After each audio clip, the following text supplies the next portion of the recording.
Hey there, tech enthusiasts! Today, we're diving into the world of camera phones, specifically the Samsung Galaxy Z Fold 8 Ultra and the Galaxy S26 Ultra. Now, you might be wondering, what's so special about these cameras? Well, let's find out. First things first, Samsung has been playing with the Ultra title for a while now, but this is the first time it's been attached to a foldable phone. So, what does that mean for the cameras? Let's break it down.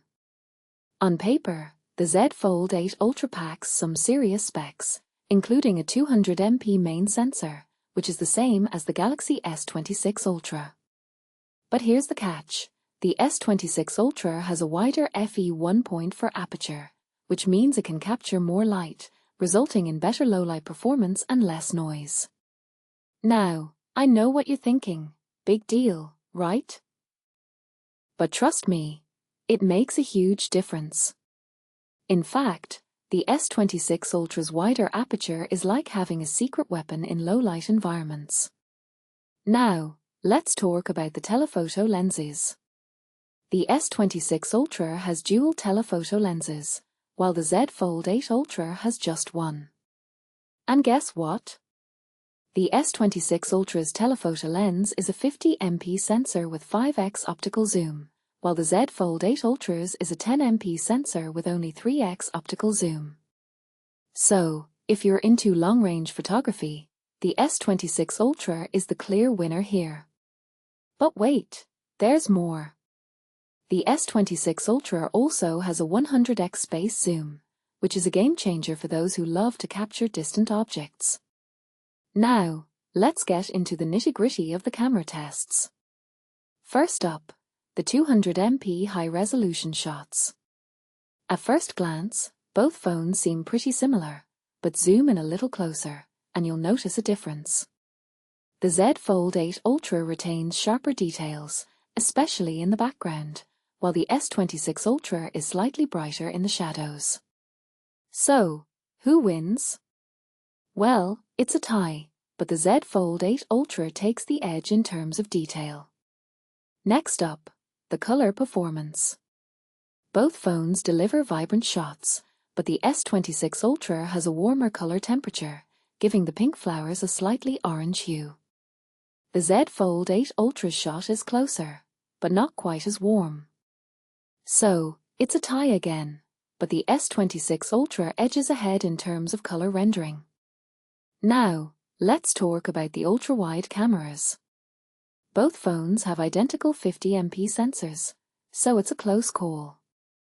But the S26 Ultra handles exposure and shadows slightly better, giving it a narrow victory.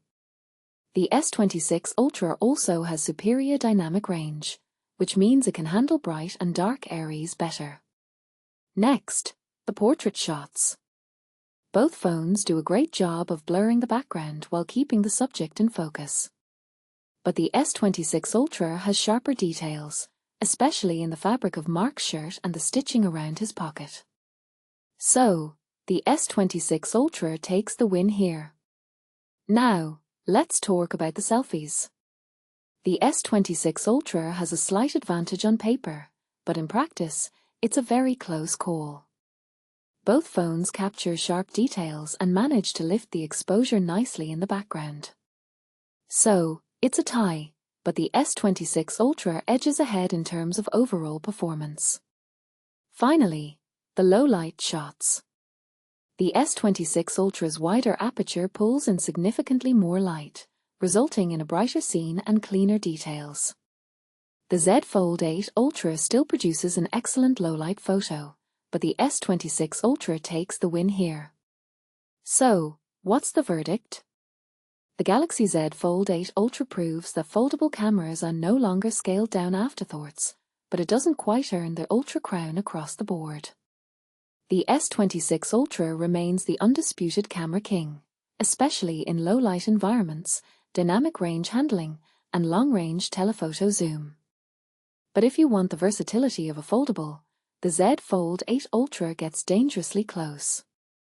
So, which phone should you get? Well, that depends on your priorities. If you want the absolute best camera results, go for the S26 Ultra. But if you want the flexibility of a foldable, the Z Fold 8 Ultra is a strong contender. Personally, I think the S26 Ultra is the clear winner, but the Z Fold 8 Ultra is a close second. What do you think? Let me know in the comments below.